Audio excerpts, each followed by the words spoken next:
Hi అండి, అందరికీ నమస్తే. ఈ 2025వ సంవత్సరంలో జూన్ 26వ తేదీ నుండి జూలై 4వ తేదీ వరకు మనకు ఎంతో శక్తివంతమైన శ్రీ వారాహి గుప్త నవరాత్రులు రాబోతున్నాయి. వారాహి గుప్త నవరాత్రులను ప్రతి ఏడాది చేసేవారికైతే అమ్మవారిని ఆరాధించడానికి ఎటువంటి పూజా సామాగ్రి కావాలో తెలిసే ఉంటుంది. కానీ ఎవరైతే ఈ ఏడాది మొదటిసారిగా వారాహి అమ్మవారి పూజ చేయాలి అనుకుంటున్నారో వారందరూ కూడా తప్పకుండా ఈ పూజా సామాగ్రి సిద్ధం చేసుకోవాల్సి ఉంటుందండి. నవరాత్రుల పూజలు అంటే చాలా ఖర్చుతో కూడుకున్న పూజలు అని భయపడి చాలామంది నవరాత్రుల పూజలు చేయటం మానేస్తూ ఉంటారు. నవరాత్రుల పూజలే కాదండి, ఏ పూజ అయినా సరే మనము ఆర్భాటంగా చేసుకోవాలి అనుకున్నా, సింపుల్గా చేసుకోవాలి అనుకున్నా పూర్తిగా అది మన మీదే ఆధారపడి ఉంటుంది. ఇప్పుడు నేను చెప్పే పూజా సామాన్తో చాలా తేలికగా నవరాత్రి పూజల్ని ప్రతి ఒక్కరూ కూడా చేసుకోవచ్చండి. వారాహి నవరాత్రుల పూజలకు ముఖ్యంగా కావాల్సిన పూజా సామాగ్రి ఏమిటో ఈ వీడియోలో తెలపబోతున్నాను. వీడియో చివరి వరకు చూసి వీడియో నచ్చినట్లయితే లైక్ చేయటం అస్సలు మర్చిపోకండి. శ్రీ వారాహి అమ్మవారి పూజలో ప్రధానమైనది అమ్మవారి చిత్రపటం అండి. మీ దగ్గర వారాహి అమ్మవారి చిత్రపటం ఉంటే పూజలో పెట్టుకోండి.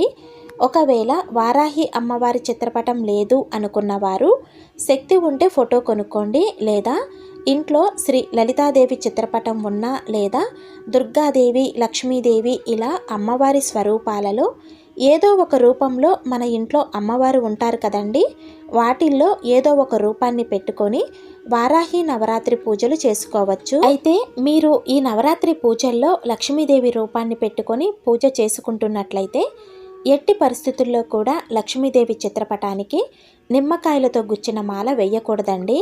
ఇక వారాహిదేవి విగ్రహం అండి, ఇది కేవలం ఆప్షనల్ మాత్రమే.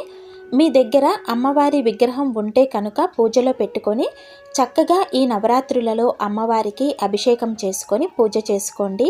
విగ్రహం లేదు అనుకున్నా ఏం పర్వాలేదండి, చక్కగా అమ్మవారి ఫోటోకి కూడా పూజ అనేది మనము ఈ నవరాత్రుల్లో మనస్ఫూర్తిగా చేసుకోవచ్చు. అలాగే దీపారాధన చేయటానికి దీపపు కుందులు, మనము ఇంట్లో ప్రతిరోజు నిత్య పూజలో వాడే దీపాలలో దీపారాధన చేసుకోవచ్చండి. లేదా మీ ఇంట్లో కొంచెం పెద్ద దీపపు ప్రమిదలు ఉండి కాస్త ప్రత్యేకంగా అమ్మవారికి పూజ చేసుకోవాలి అనుకుంటున్నాము అనుకుంటే పెద్ద ప్రమిదల్లో దీపారాధన చేసుకోండి.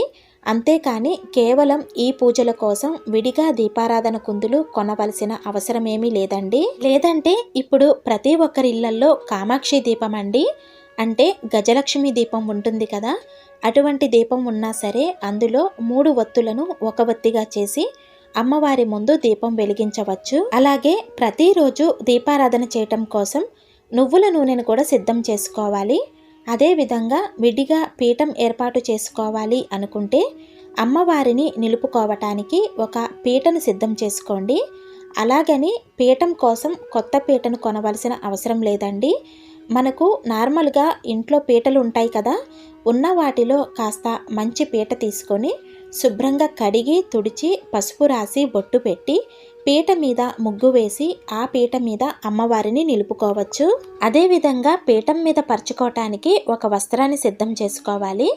మనము వ్రతాలలో ప్రత్యేకమైన పూజల్లో ఉపయోగించే వస్త్రాలు కానీ, లేదంటే ఇంట్లో వాడని జాకెట్ ముక్కలు ఉంటాయి కదండి, అవైనా సిద్ధం చేసుకోవచ్చు. మనము ప్రతి పూజలో ముందుగా గణపతి పూజ చేస్తాం కాబట్టి పసుపుతో చేసిన గణపతి ముద్దను కూడా సిద్ధం చేసుకోవాలి. అలాగే అమ్మవారిని అలంకరించటం కోసం పూలను సిద్ధం చేసుకోవాలి. ప్రస్తుతము ప్రతి ఒక్కరిళ్లల్లో ఫ్రిడ్జులు ఉంటాయి కాబట్టి పూల మార్కెట్ నుంచి నిల్వ ఉండే పూలు తెచ్చుకుంటే, అంటే చామంతులు, గులాబీలు, లిల్లీ పూలు లాంటివి 10 రోజులకి సరిపడే తెచ్చుకొని స్టోర్ చేసుకున్నామనుకోండి, ప్రతిరోజు పూల కోసం ఎదురు చూడవలసిన అవసరం ఉండదు. అందులోనూ ఇంటి దగ్గర పూలు కొనుక్కోవాలంటే చాలా కష్టమండి. ఎందుకంటే ఇటువంటి ప్రత్యేకమైన రోజుల్లో పూల రేటు కూడా ఎక్కువగా ఉంటుంది కాబట్టి ఒకేసారి పూలు మార్కెట్లో తెచ్చుకోవటం మంచిది. అదేవిధంగా ఈ నవరాత్రుల పూజలకు పసుపు కుంకుమను కూడా సిద్ధం చేసుకోవాలి. ఈ నవరాత్రులలో శ్రీ వారాహి అమ్మవారికి కుంకుమతో అష్టోత్తరం చేసుకుంటే చాలా మంచిదండి. అమ్మవారికి ధూపం అంటే మహాప్రీతికరం కాబట్టి ఈ నవరాత్రులలో నిండుగా అమ్మవారికి ధూపం వేయటానికి అగరవత్తులు, ధూప్ స్టిక్స్, సాంబ్రాణి కూడా సిద్ధం చేసుకోవాలి.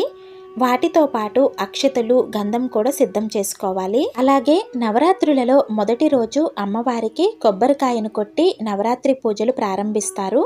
శక్తి ఉన్నవారు నవరాత్రుల 9 రోజులు అమ్మవారికి కొబ్బరికాయను నివేదన చేయవచ్చండి. లేదంటే నవరాత్రులలో మొదటి రోజు అమ్మవారికి కొబ్బరికాయను కొట్టి మరలా పంచమి రోజు కానీ, షష్ఠి రోజు కానీ, లేదా చివరి రోజు కానీ కొబ్బరికాయను కొట్టవచ్చు. కాబట్టి కొబ్బరికాయను కూడా సిద్ధం చేసుకోవాలి. ఒకవేళ మీకు కలశం పెట్టుకునే ఆనవాయితీ ఉంటే కనుక 2 కొబ్బరికాయలను సిద్ధం చేసుకోండి. అలాగే అమ్మవారికి హారతి ఇవ్వటానికి కర్పూరం కూడా సిద్ధం చేసుకోవాలండి. ఇంకా మన పూజా మందిరంలో నిత్యము పూజకు ఉపయోగించే పంచపాత్ర, గంట, హారతి పళ్ళెం సిద్ధం చేసుకోవాలి. మీరు షోడశోపచార మంత్రాలతో అమ్మవారిని పూజించాలి అనుకుంటే కనుక 2 పంచపాత్రలను సిద్ధం చేసుకోవాలి. ఒకటి మనం పూజ చేసేటప్పుడు ఆచమనం చెప్పటానికి, మరొకటి అమ్మవారికి అర్ఘ్యపాద్యాలను సమర్పించటానికండి. ఒకవేళ 2 పంచపాత్రలు లేకపోతే ఒక పంచపాత్రతో పాటు పక్కన ఒక చిన్న గ్లాసు సిద్ధం చేసుకున్నా సరిపోతుంది. అలాగే తమలపాకులు, వక్క, ఒక జాకెట్ ముక్క సిద్ధం చేసుకోవాలి. ఎందుకంటే అమ్మవారికి పూజ చేసుకున్న తరువాత తాంబూలం సమర్పించాలి. అందుకని ఒక జాకెట్ ముక్కలో 2 తమలపాకులు, 2 వక్కలు, గాజులు, పూలు, ఏవైనా 2 పండ్లు పెట్టి అమ్మవారికి తాంబూలాన్ని సమర్పించాలి. శక్తి ఉన్నవారైతే అమ్మవారికి తాంబూలంలో చీరను పెట్టి సమర్పిస్తారండి. శక్తి ఉంటే ఈ నవరాత్రులలో అమ్మవారికి తాంబూలంలో చీరను పెట్టి సమర్పించండి. చీర పెట్టే శక్తి లేదు అనుకుంటే ఇందాక చెప్పినట్టు జాకెట్ ముక్కలో ఆకు, వక్క, పూలు, పండ్లు పెట్టి తాంబూలం సమర్పించవచ్చు. జాకెట్ ముక్క కూడా పెట్టే శక్తి లేదు అనుకుంటే 2 తమలపాకులు తీసుకొని దానిలో 2 పండ్లు, 2 వక్కలు, పూలు పెట్టి అమ్మ, నా శక్తి కొలది నీకు తాంబూలాన్ని సమర్పిస్తున్నాను, స్వీకరించమ్మా అని నమస్కారం చేసుకున్నా సరిపోతుందండి. నవరాత్రులు పూర్తయిన తరువాత కలశం మీద పెట్టిన జాకెట్ ముక్కను కానీ, అమ్మవారికి తాంబూలంలో పెట్టిన చీర, జాకెట్ కానీ ఈ నవరాత్రుల 9 రోజులు ఎవరైతే పూజ చేసుకుంటారో వాళ్ళే కట్టుకోవాలండి. పూజలో పెట్టిన జాకెట్ ముక్క జాకెట్ కుట్టించుకోవటానికి బాగోదు అనుకుంటే జాకెట్ కింద లైనింగ్గా కుట్టించుకోవచ్చు. అలాగే నవరాత్రి పూజలలో కొంతమంది అఖండ దీపం పెట్టుకోవాలనుకుంటారు. అఖండ దీపం పెట్టుకోవాలి అనుకునేవారు ఒక పెద్ద ప్రమిదను, అలాగే ఒక పెద్ద ఒత్తిని సిద్ధం చేసుకోవాలి.